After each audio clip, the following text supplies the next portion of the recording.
नमस्कार दोस्तों, आप सभी का स्वागत है हमारे इस चैनल पे। जैसा कि आप सभी जानते हैं कि हमने एक बेसिक फ़ोटोग्राफ़ी की सीरीज़ शुरू की है, जिसमें हम अपने सभी व्यूअर्स को बेसिक्स ऑफ फ़ोटोग्राफ़ी यानी कि फंडामेंटल्स ऑफ फ़ोटोग्राफ़ी की नॉलेज प्रोवाइड करेंगे। मान लीजिए कि आपके पास कैमरा है और आप बहुत सालों से फ़ोटोग्राफ़ी भी करते आ रहे हों, लेकिन हो सकता है कि बहुत सारे बेसिक्स, बहुत सारे फंडामेंटल्स आपके न क्लियर हों। तो इस वीडियो सीरीज़ के थ्रू आप एक एक लेसन्स में नए फंडामेंटल्स क्लियर करते जाएंगे। तो जैसा कि अभी शुरू के 2 लेसन्स हमारे हो चुके हैं। पहला लेसन था कि करेक्ट पिक्चर क्या होती है और दूसरा लेसन था कि हम करेक्ट पिक्चर अचीव करने के लिए एक्सपोजर को कैसे कंट्रोल करते हैं। तो पहला कंट्रोल पॉइंट हमारा अपर्चर का था। आज हम बात करेंगे शटर स्पीड की। तो दोस्तों, जो भी हमारे इस YouTube चैनल को पहली बार देख रहे हों तो कृपया इसको सब्सक्राइब कर लीजिए, ताकि आने वाले समय में आप हमारे ऐसे ही YouTube चैनल्स देखते रहें, जिससे कि आपको अपने फ़ोटोग्राफी से रिलेटेड जितने भी बेसिक्स फंडामेंटल क्लियर करना होगा, आप उसको आसानी से कर पाएंगे। तो चलिए वीडियो को शुरू करते हैं। दोस्तों, पिछली बार हमने बताया था कि अगर आपको लाइट के हिसाब से जैसे भी अवेलेबल लाइट हो, उसके हिसाब से अगर अपनी फ़ोटो में लाइट की क्वांटिटी को एडजस्ट करना हो तो उसको आप अपर्चर से कंट्रोल करेंगे। ठीक है। अब बेसिकली किसी भी फ़ोटो की एक्यूरेट एक्सपोज़र के लिए ये ज़रूरी होता है कि उसमें लाइट की क्वांटिटी जो है बैलेंस्ड क्वांटिटी पहुंचना चाहिए, ना कम ना ज़्यादा। तो उसके लिए 2 तरीके होते हैं, जो पिछली बार हमने आपको बताया था कि आप अपर्चर से कंट्रोल कर लीजिए। अपर्चर से कंट्रोल कर लीजिए मतलब कि अगर आपके कैमरे में जितने भी डिफरेंट अपर्चर हैं, आप उसको कंट्रोल कर सकते हैं। और जैसे कि मान लीजिए अभी मैंने इस कैमरे से फ़ोटो खींचा और ये हमारी पिक्चर सही आ गई। अब इसमें मान लीजिए कि मैं थोड़ी देर के लिए इस कमरे की लाइट्स ऑफ़ कर देता हूँ। अभी हमने इस कमरे की लाइट्स ऑफ़ कर दी हैं, सिर्फ एक छोटी सी ट्यूबलाइट जल रही है बस। अब उसकी रोशनी में हमने इनका फ़ोटो लेने का कोशिश किया तो काफ़ी डार्क आई है फ़ोटो। अब इसमें हमने सबसे बड़ा डायफ्राम जो हमारे पास अवेलेबल है इस कैमरे का, इस लेंस का, हमने वो अप्लाई किया।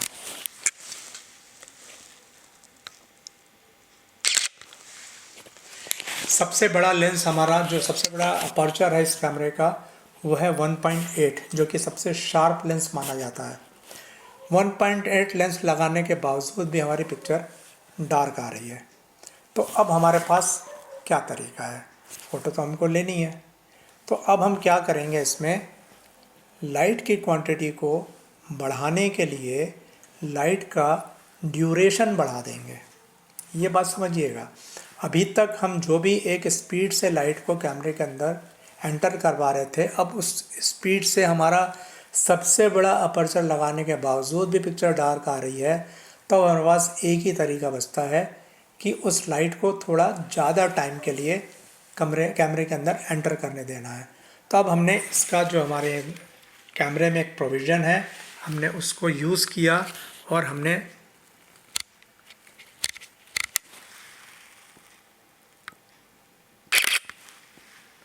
अब ये पिक्चर हमारी क्लियर आ गई। अब ये वाला अरेंजमेंट लगाने के बाद पिक्चर क्लियर आ गई। तो हमें इस थ्योरी को समझना पड़ेगा कि पिक्चर क्यों क्लियर आई। ऑल्दो लाइट कम थी, लेकिन उसके बाद भी हमारी पिक्चर क्लियर आ गई। जैसे कई बार लोग बोलते हैं ना, अब यहाँ पे बहुत लो लाइट है, यहाँ पे पिक्चर नहीं आएगी। पिक्चर तो किसी भी लाइट में आएगी। जो भी चीज़ आपको आंखों से दिखाई दे रही हो, उस चीज़ की फ़ोटो ली जा सकती है। यहाँ तक कि जो नहीं भी दिखाई दे रही है, वो भी नाइट विज़न कैमरा, वो एक अलग चीज़ है। लेकिन जो भी चीज़, जो भी ऑब्जेक्ट आपको आंखों से दिखाई दे रहा हो, उसकी फ़ोटोग्राफी संभव है। तो अभी एक हल्की सी ट्यूबलाइट जल रही थी इस कमरे में, जिसमें नॉर्मल कंडीशन में फ़ोटो नहीं आ पा रही थी। तो हमने अपने लाइट का ड्यूरेशन थोड़ी देर के लिए कैमरे में बढ़ा दिया, तो हमारी पिक्चर क्लियर आ गई। अब ये ड्यूरेशन होता क्या है? कैमरे के अंदर लेंस और कैमरे के बीच में एक शटर होता है। शटर का फंक्शन क्या होता है कि लेंस और सेंसर के बीच से थोड़ी देर के लिए वो हट जाता है, और जितनी देर के लिए वो हटता है उतनी देर के लिए सारी लाइट्स लेंस के थ्रू होती हुई सेंसर तक पहुंच जाती हैं और हमारी इमेज प्रिजर्व हो जाती है। अब अगर मान लीजिए लाइट ज़्यादा होती है तो हम बहुत थोड़ी देर के लिए शटर खोलते हैं, लाइट कम होती है तो थोड़ी ज़्यादा देर के लिए शटर खोलते हैं। वही हमने अभी आपको करके दिखाया था। तो बेसिकली लाइट को कंट्रोल करने के दो तरीके होते हैं, एक तो आप अपर्चर से कम ज़्यादा कर सकते हैं और दूसरा आप शटर से ड्यूरेशन को कम ज़्यादा कर सकते हैं। जितना ड्यूरेशन कम होगा उतनी कम लाइट कैमरे के अंदर जाएगी, जितना ड्यूरेशन ज़्यादा होगा उतनी ज़्यादा लाइट जाएगी। तो सबसे पहले जो मैंने आपको दिखाया कैमरे का, ये 1/4000 सेकंड के लिए शटर खुलेगा। कब खुला और कब बंद हो गया पता ही नहीं चलेगा आपको। देन नेक्स्ट, ये आपका जो शटर खुला अभी 1/800 सेकंड के लिए। 1/800 भी फील नहीं होगा, खाली साउंड से थोड़ा बहुत समझ में आएगा, अदरवाइज़ पता ही नहीं चलेगा कितनी देर के लिए शटर खुला। ऐसे धीरे धीरे करते जाएंगे तो शटर स्पीड जो होती है वो 1 सेकंड के कुछ हिस्सों के लिए खुलता है। जैसे मान लीजिए अभी जो मैंने 800 बताया, 800 का मतलब है 1 सेकंड के 800वें हिस्से के लिए शटर खुला और बंद हो गया, पता ही नहीं चलेगा। देन अगला जो और ये शटर स्पीड जो है जस्ट एक दूसरे की हाफ होती जाती है। तो अभी 800 था, अभी ये 400 के लिए खुलेगा, मतलब 1/400 सेकंड के लिए। उसके बाद अगला देखेंगे आप तो ये 1/200 के लिए, फिर उसके बाद 1/100 के लिए। ऐसे धीरे धीरे धीरे टाइम घटाते जाएंगे और जब हम थोड़ा सा टाइम ज़्यादा घटा देंगे तब आपको इसका डिफरेंस समझ में आएगा, विजिबल रहेगा।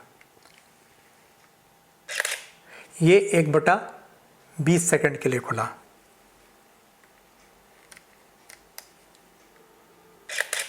ये 1/8 सेकंड के लिए खुला,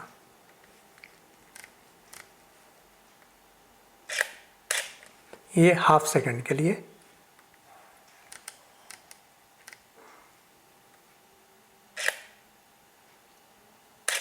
ये 2 सेकंड के लिए। तो बेसिकली अलग अलग टाइम के लिए आप शटर को, ओपनिंग को कम ज़्यादा कर सकते हैं। कैमरे के अंदर उस चीज़ का अरेंजमेंट रहता है, जितना चाहें उतनी देर के लिए आप इवन 30-30 मिनट के लिए भी शटर को खोल सकते हैं। नाइट फोटोग्राफी जब हम करते हैं तो लॉन्ग ड्यूरेशन की ज़रूरत पड़ती है, वो हम आगे आपको बताएंगे। तो बेसिकली लाइट को कंट्रोल करने के लिए हम शटर स्पीड का यूज़ करते हैं। जिस भी लाइट की कंडीशन जैसी रहती है उसके हिसाब से हम शटर स्पीड को कम ज़्यादा कर सकते हैं।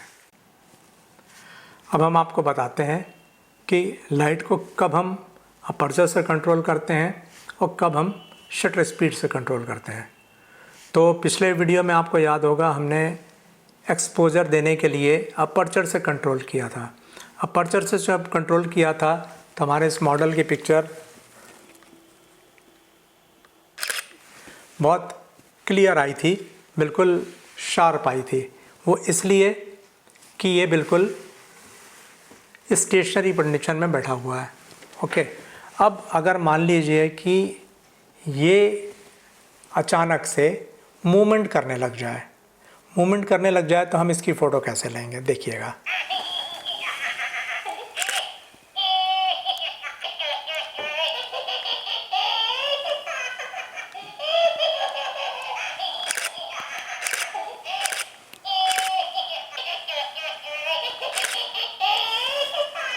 अब इस कंडीशन में जब ये पूरी तरह से मूव कर रहा है तो इसकी सारी पिक्चर जो है शेक हो जा रही हैं। शेक हो जा रही है मतलब ब्लर हो जा रही हैं।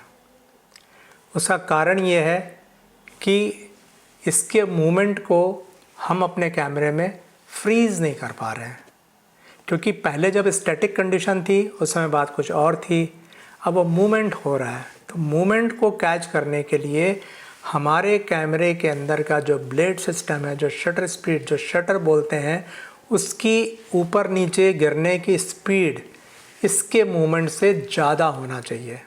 ये याद रखिएगा, जब भी हम किसी ऑब्जेक्ट को शूट करते हैं तो हमारे कैमरे की स्पीड उस पर्टिकुलर आइटम जिसको हम शूट कर रहे हैं उसकी स्पीड से ज़्यादा होना चाहिए। तो अभी सेम पिक्चर को अब देखिएगा हम दूसरे तरीके से खींचते हैं। अभी हमने हमारे कैमरे के अंदर जो शटर स्पीड लगाई थी उसकी अब हम 4 टाइम्स फास्ट कर देंगे। तो जैसे ही हम इसमें 4 टाइम फास्ट करेंगे तो अब देखते हैं क्या होता है। अगेन इसको मूवमेंट देते हैं।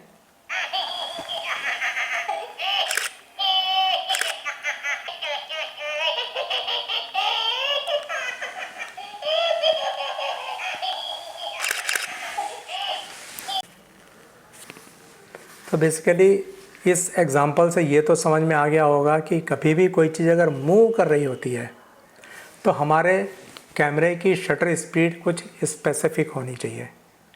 स्पेसिफिक मतलब डेफिनेटली जो भी ऑब्जेक्ट का हमारे जो स्पीड है उससे हमारे कैमरे की शटर स्पीड फास्ट होना चाहिए।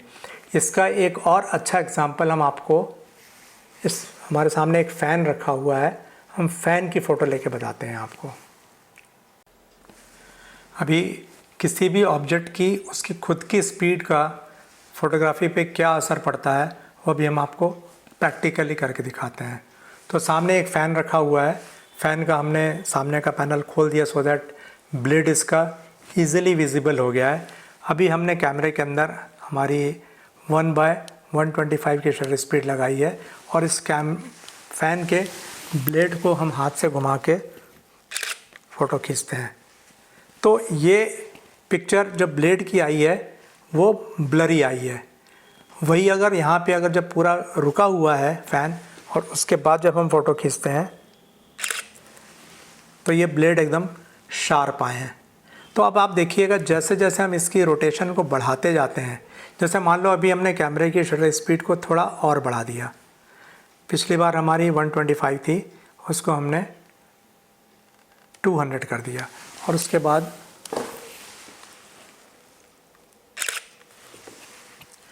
अभी 200 होने के बाद भी हमारी पिक्चर थोड़ी सी ब्लरी आई है। तो इस चीज़ को ख़त्म करने के लिए मैं शटर स्पीड थोड़ी सी और बढ़ा दूंगा।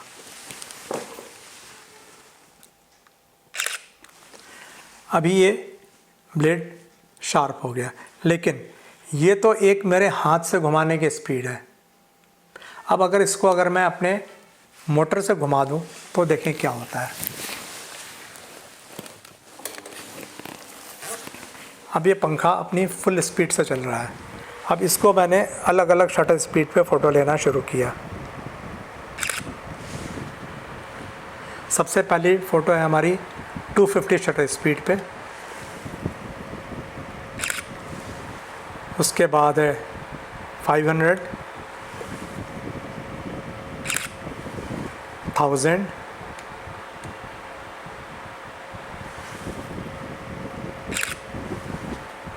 2000,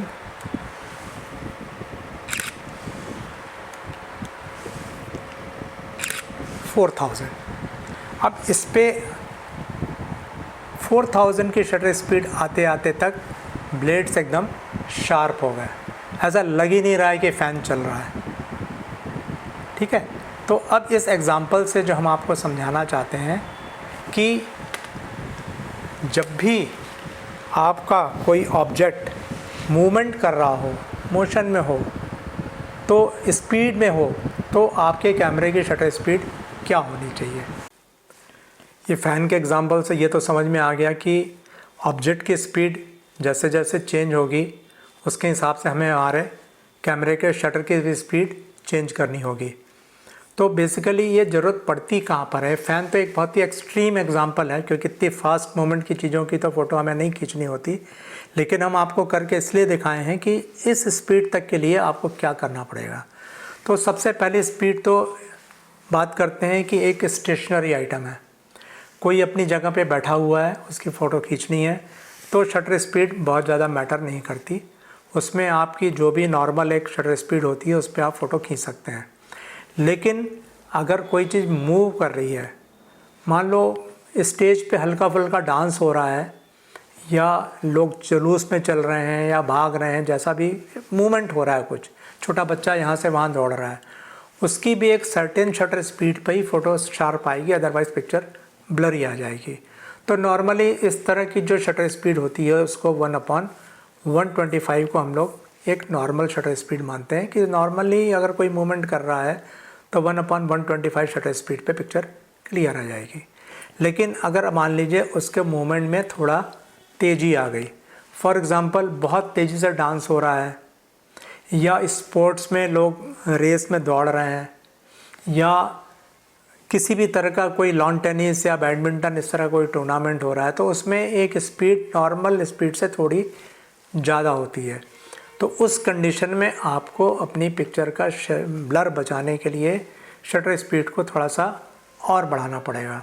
उस केस में आपको कम से कम 1/500 तक जाना पड़ेगा। अब मान लीजिए कि आप मोटरसाइकिल रेस की फ़ोटो लेने जा रहे हैं, सामने से आपसे बाइक निकल रही हैं, कार निकल रही हैं, या इस तरह का कोई सीन आपको कैप्चर करना है, तो उस केस में आपको अपने कैमरे की शटर स्पीड कम से कम 1/2000 और 4000 तक ले जानी पड़ेगी, क्योंकि चीज़ें बिल्कुल आँखों के सामने एकदम झपकते से निकल जाएंगी, और अगर आपने शटर स्पीड को उसके हिसाब से नहीं रखा तो पिक्चर में ब्लर आ जाएगा। तो बेसिकली जो भी जिस चीज़ की आप पिक्चर लेने जा रहे हैं उसकी स्पीड का आपको अंदाज़ा होना चाहिए, और उसके हिसाब से आप अपना शटर स्पीड को चूज़ करेंगे। अब यहाँ पर एक चीज़ जानना ज़रूरी है कि शटर स्पीड और अपर्चर का आपस में बहुत गहरा संबंध होता है, क्योंकि लाइट सोर्स तो हमारा एक ही है। मान लो कि सनलाइट है, थोड़ी देर के लिए मान के चलते हैं कि लाइट सोर्स हमारा सनलाइट है, तो सन तो अपनी इंटेंसिटी से कांस्टेंट है। अब उसकी जो भी अवेलेबल लाइट हमें मिल रही है उसको हमको कैमरे के अंदर पहुंचाना है। तो अगर हम ड्यूरेशन कम करेंगे, जैसे बहुत फास्ट बहुत जल्दी में ख़त्म कर दे रहे हैं, तो उस केस में हमको थोड़ा सा डायफ्राम बढ़ाना पड़ेगा, अपर्चर बढ़ाना पड़ेगा, क्योंकि एक नपी तुली लाइट को हमें कैमरे के अंदर डालना है। तो नपी तुली क्वांटिटी जो भी लाइट की हमें कैमरे के अंदर डालना है, तो उसका दो ही तरीका है। या तो अगर शटर स्पीड ज़्यादा होगी, मतलब अगर शटर मेरा बहुत कम देर के लिए खुल रहा है तो अपर्चर मेरा थोड़ा बड़ा खुलना चाहिए। अगर मेरा शटर देर के लिए खुल रहा है तो अपर्चर छोटा खुलना चाहिए। इस चीज़ को ध्यान रखिएगा। मान लीजिए कि अगर मैं बहुत देर के लिए शटर खोल रहा हूँ तो उस केस में लाइट ज़रूरत से ज़्यादा अंदर चली जाएगी, तो उस केस में मुझे अपना डायफ्राम को या अपर्चर को छोटा करना पड़ेगा। लेकिन मैं अगर अपने शटर को बहुत जल्दी बंद कर दे रहा हूँ तो उस केस में हमको अपना डायफ्राम थोड़ा बड़ा खोलना पड़ेगा, सो दैट एक बैलेंस्ड लाइट कैमरे के अंदर आएगी, तभी आपका एक्सपोजर क्लियर होगा। इसका एक सबसे अच्छा एग्जांपल बताता हूँ मैं आपको कि जब हम लोग रात की फ़ोटो खींचते हैं नाइट में, तो कैमरा ट्राइपॉड पे लगा देते हैं और उस समय स्टैंड पे लगा के हम 3 सेकंड 4 सेकंड 5 सेकंड 10 सेकंड तक के लिए भी शटर को खुला छोड़ देते हैं। वो लाइट धीरे धीरे धीरे धीरे कैमरे के अंदर घुसती रहती है और इमेज को एक्सपोज करती है, और एक समय ऐसा आता है कि हम पूरी एक फाइन पिक्चर नाइट की उसमें कैद हो जाती है। पिछले एपिसोड में मैंने आपको बताया था कि लैंडस्केप की फ़ोटो खींचने के लिए जितना छोटा अपर्चर होगा उतना अच्छा रहेगा। तो हमें सीनरी भी खींचनी है नाइट की, मान लो दूर तक लाइट जगमगा रही हैं, तो उस केस में क्या करेंगे, हम छोटा अपर्चर लगा देंगे, से 11 लगा देंगे या 16 लगा देंगे, और कैमरे को ट्राइपॉड पे लगा देंगे, और शटर स्पीड आराम से उसमें हम 1/2 सेकंड की 1/4 सेकंड की, या उस समय जो भी हमारा ट्रायल एंड एरर पे आएगा, क्योंकि एकदम से बताना मुश्किल रहता है कि उस समय कितनी शटर स्पीड लगेगी, तो 1-2 ट्रायल एंड एरर लगेंगे और उस पर ये डिसाइड हो जाएगा कि किस शटर स्पीड पे आपकी पिक्चर सबसे अच्छी आती है। हाँ, लेकिन ये कंडीशन ज़रूरी है कि आपका कैमरा हाथ में नहीं होना चाहिए, ट्राइपॉड पे होना चाहिए। अभी जो एक कंडीशन हमने बताई थी आपको कि अगर कोई मूवमेंट करने लग जाए तो शटर स्पीड बढ़ती है, और स्टैटिक हो तो शटर स्पीड बढ़ाने की ज़रूरत नहीं है। लेकिन मान लीजिए ये तो स्टैटिक है लेकिन मेरा कैमरा स्टैटिक नहीं है। मान लीजिए मैं घूम रहा हूँ, देखिएगा अभी ये स्टैटिक है लेकिन मैं स्टैटिक नहीं हूँ। ओके, अब मैंने कैमरे को हाथ हिलाते फ़ोटो खींची, पूरी पिक्चर ब्लर हो गई। तो ये समझिएगा, खाली इसको स्टैटिक होना ज़रूरी नहीं है, इसको भी स्टैटिक होना ज़रूरी है। तो अगर आप मूवमेंट कर रहे हैं और जिस स्पीड से आप मूवमेंट कर रहे हैं उसके अकॉर्डिंगली आपकी शटर स्पीड लगेगी। फॉर एग्ज़ाम्पल यहाँ पर मैं चलते हुए फ़ोटो खींच रहा हूँ, ऐसे ऐसे मूव कर रहा हूँ, तो मेरी स्पीड कंट्रोल्ड है, तो एक उसके हिसाब से शटर स्पीड काम हो जाएगा। लेकिन अगर मान लो मैं एक कार में बैठ कर जा रहा हूँ, मैं फ़ोटो खींच रहा हूँ, तो कार की मेरी जो स्पीड है उसके हिसाब से शटर स्पीड इसमें चेंज हो जाएगी। उसके बाद अगर मैं ट्रेन में बैठ के जा रहा हूँ और ट्रेन में बैठ के मैं पिक्चर ले रहा हूँ विंडो से, तो उस केस में मेरी शटर स्पीड ट्रेन की स्पीड के हिसाब से चेंज। ऑल दो सामने की जो मैं फ़ोटो खींच रहा हूँ, सीनरी है, लैंडस्केप है, जो भी है वो स्टैटिक है, लेकिन मैं मूव कर रहा हूँ तो मेरे कैमरे की मूवमेंट उसके हिसाब से हो जाएगी, इसलिए पिक्चर अगेन शेकी आएगी। तो जब भी आप कहीं स्पीड में जा रहे हो कहीं पे, तो शटर स्पीड भी आपकी आपके मूवमेंट के हिसाब से आएगी। तो नॉर्मली इसमें भी वही थ्योरी लगेगी। अगर मैं चल रहा हूँ, ऑल्दो मेरा स्टैटिक है ऑब्जेक्ट, तो भी मेरे को कम से कम 1/125 की शटर स्पीड लगानी पड़ेगी। और अगर मैं कार से जा रहा हूँ और उससे बाद में पिक्चर ले रहा हूँ तो कम से कम 1/250 की शटर स्पीड लगानी पड़ेगी। अगर मैं फास्ट ट्रेन से जा रहा हूँ तो एटलीस्ट कम से कम 1/500 की शटर स्पीड आपको लगानी पड़ेगी, तो ही पिक्चर क्लियर आएगी, भले ही आपका ऑब्जेक्ट स्टेशनरी हो तो भी। शटर स्पीड नॉर्मली जो कैमरे होते हैं उसमें हर किसी की अलग अलग होती है, लेकिन ऑर्डिनरी से ऑर्डिनरी कैमरा भी होगा तो नॉर्मली उसकी शुरुआत इस तरह से होती है। किसी में मैक्सिमम शटर स्पीड 30 सेकंड्स की होती है, किसी में 30 मिनट्स की भी होती हैं, लेकिन 30 सेकंड्स तो हर कैमरे में होगी ही होगी। तो 30 सेकंड के बाद 15 सेकंड, फिर 8 सेकंड, फिर 4 second, 2 second, 1 second, 1/2 second, 1/4 second, 1/8 second, 1/16, ऐसे करते करते इंक्रीमेंटली आपका 1/16 के बाद 1/32, 1/60, 1/125, 1/250, 1/500, 1/1000, 1/2000, इस तरह से करते करते 4000 और 8000 तक पहुंच जाती है। तो नॉर्मली फ़ोटोग्राफी की भाषा में हम शटर स्पीड 250, 500, 8000, 2000, 3000 ऐसे बात करते हैं, लेकिन इसका मतलब ये नहीं होता है कि वो 8000 सेकंड है या 2000 सेकंड है। इसका मतलब ये होता है 1/2000 सेकंड है, 1/4000 सेकंड है या 1/125 सेकंड है। तो इतना लंबा ना बोलने के बजाय हम लोग उसको नॉर्मली इसको 1/125 ना बोल के 125 बोलते हैं या 60 बोलते हैं या 100 बोलते हैं या 250 बोलते हैं, ये लैंग्वेज हम यूज़ करते हैं। ठीक है, तो आप अपने हिसाब से आपके कैमरे को जो भी ज़रूरत हो वो शटर स्पीड आप अपने ऑब्जेक्ट की स्टेबिलिटी को अंदाज़ा लगा के अपनी शटर स्पीड यूज़ कर सकते हैं, और उसी शटर स्पीड के अकॉर्डिंगली आपको अपना डायफ्राम या अपर्चर चेंज करना होगा। शटर स्पीड में अपर्चर से भी ज़्यादा फाइन कंट्रोल होता है।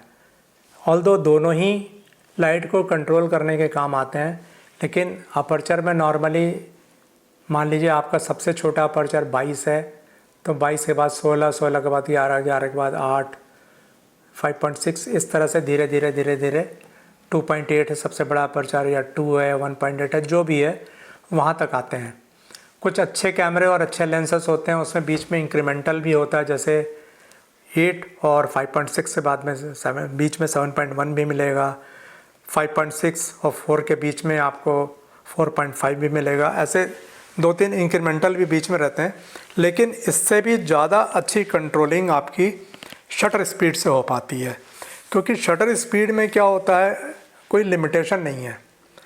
1/8000 of A second, 1/8000 of A second मतलब लाइट का एक बहुत माइक्रोन सा एक आइटम आपके कैमरे के अंदर एंटर होगा, और उसके अगेंस्ट में धीरे धीरे धीरे धीरे आप लाइट बढ़ाते जाइए जैसे जैसे आपके रिक्वायरमेंट हो। 1/8000 बाद 1/4000 बाय 1/2000, उसके बाद 1/1000। हालांकि इनके बीच में भी इंक्रीमेंटल शटर स्पीड होती हैं। 1/2000 और 1/1000 के बीच में 1250 भी रहती है, 1500 भी रहती है, 1600 भी रहती है, 1750 भी रहती है। अलग अलग कैमरे का अपना अलग अलग रहता है। तो कहने का मतलब ये है कि शटर स्पीड से लाइट को और ज़्यादा कंट्रोल किया जा सकता है एफिशिएंटली, क्योंकि बहुत छोटे छोटे छोटे छोटे स्टेप्स हैं लाइट को कंट्रोल करने के लिए। तो जहाँ भी आपको अगर मान लो दो पिक्चर के बीच में आपको लग रहा हो कि ये पिक्चर मेरी थोड़ी सी डार्क है और ये पिक्चर मेरी थोड़ी सी लाइट है, तो उन दोनों के बीच में आप उसको शटर स्पीड से भी कंट्रोल कर सकते हैं। तो आज के शटर स्पीड को हम इस तरह से समराइज़ कर सकते हैं। शटर स्पीड दो तरह से फ़ोटोग्राफी में मदद करता है। पहला तो लाइट को कंट्रोल करने के लिए कि अवेलेबल लाइट के हिसाब से अगर लाइट बहुत ज़्यादा है तो आप फास्ट शटर स्पीड लगा देंगे, फास्ट शटर स्पीड रहेगी तो आपका लाइट बहुत कम कैमरे के अंदर जाएगी। अगर मान लीजिए लाइट बहुत कम पड़ रही है तो उस केस में आप स्लो शटर स्पीड लगाएंगे तो लाइट ज़्यादा देर के लिए कैमरे में जाएगी और पिक्चर आपकी अच्छे से एक्सपोज हो जाएगी। एक फंक्शन तो ये हुआ। दूसरा जो ख़ास फंक्शन है शटर स्पीड का, उसका अपना इम्पॉर्टेंस है कि मोमेंट को हमें फ्रीज़ करना है। फ्रीज़ करना मतलब जो चीज़ जहाँ है वो वैसी की वैसी ही रह जाए। मतलब जैसे एक्शन फ़ोटोज़ आती हैं, हाई जंप है, क्रिकेट है, या इवन शादी में डांस हो रहा है, कुछ भी हो रहा है, तो वो पूरा का पूरा एक्शन थोड़ी देर के लिए फ्रीज़ हो जाता है। ऐसा लगता है जैसे बिल्कुल एक पुतला बना दिया गया हो। तो वो मोमेंट फ्रीज़ तभी होंगे जब आप अपने कैमरे की शटर स्पीड को इतना रखें कि उस पर्टिकुलर ऑब्जेक्ट के मूवमेंट का कोई नामो निशान नज़र नहीं आए उसमें। तो उसके एग्जांपल्स हैं, जैसे मान लीजिए बाइक रेस है, आपकी बाइक रेस है या हॉर्स रेस है या किसी भी तरह की रेस है या किसी भी तरह के स्पोर्ट्स प्रोग्राम है या किसी भी तरह का कोई भी ऐसा इवेंट हो रहा है जहाँ पे आपको मतलब होने वाले मोमेंट को एकदम स्पॉन्टेनियसली बिल्कुल फ्रीज़ करना है, तो उस काम के लिए शटर स्पीड यूज़ होता है। शटर स्पीड आप उसके हिसाब से लगाते हैं तो मोमेंट एकदम अपनी जगह पे फ्रीज़ हो जाएगा। ये कुछ एग्जांपल्स हैं जैसे कि आपको देखने को मिलेगा कि ये किस तरह से मोमेंट फ्रीज़ हुए हैं। जैसे मान लीजिए बाइक रेस है, डांस है, स्पोर्ट्स है, अलग अलग जो भी इस तरह की चीज़ें हों तो बहुत ही आई कैची पिक्चर्स आते हैं कि देखने वाले को लगता है कि हाँ एकदम से वो इवेंट को पिक्चर्स को देख कर ही विजुलाइज कर लेता है कि हाँ यस ये वहाँ पर ऐसा हो रहा होगा। तो उम्मीद करते हैं आपको सारी चीज़ें क्लियर हुई होंगी। आज के एपिसोड में इतना ही।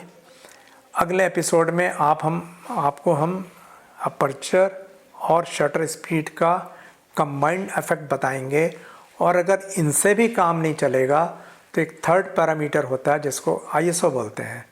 तो जब दोनों से काम नहीं चलता है तो हमको ISO यूज़ करना पड़ता है, और तीनों मिलके फिर हमारी कंबाइंड फोटोग्राफी एक अलग तरीके से निकल के आती है। आशा करते हैं आपको वीडियो पसंद आया होगा।